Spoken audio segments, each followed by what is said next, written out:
የጳጳስ ፍራንሲስ በመጨረሻዎቹ ሰዓታት የተናገረው ቃል ምን ነበር? ከመሞታቸው በፊት አንድ ጸሎት አድርገው ነበር።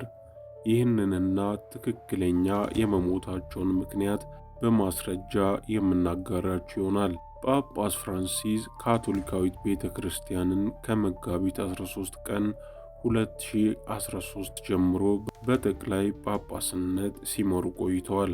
የቫቲካን የዜና ምንጮች እንደገለጹት ርዕሰ ሊቃነ ጳጳሱ ከዚህ ዓለም በሞት የተለዩበት በእርጅናና ከዕድሜ ጋር ተያይዘው በነበረባቸው የጤና ችግሮች ምክንያት እንደሆነ ተናግረዋል። የጳጳስ ፍራንሲስ የመጨረሻዎቹ ቃላቶች እነዚህ ነበሩ። ጌታ ሆይ ነፍሴን በእጅ አደራ ላለው የሚል ጸሎት እንዳደረጉ ተናግረዋል።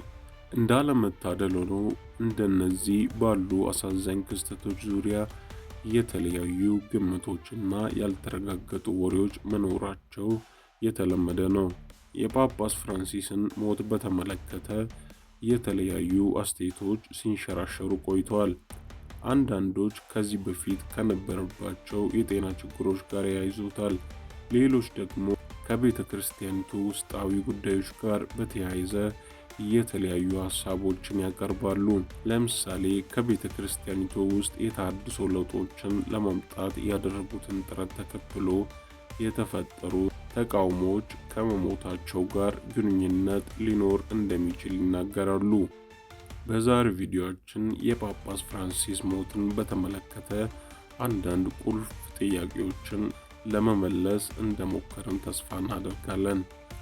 ቻናላችንን ሰብስክራይብ ማድረግ እንዳይረሳ። በቀጣይ ቪዲዮ እስከምንገናኝ ድረስ ቸርን ሰንብት።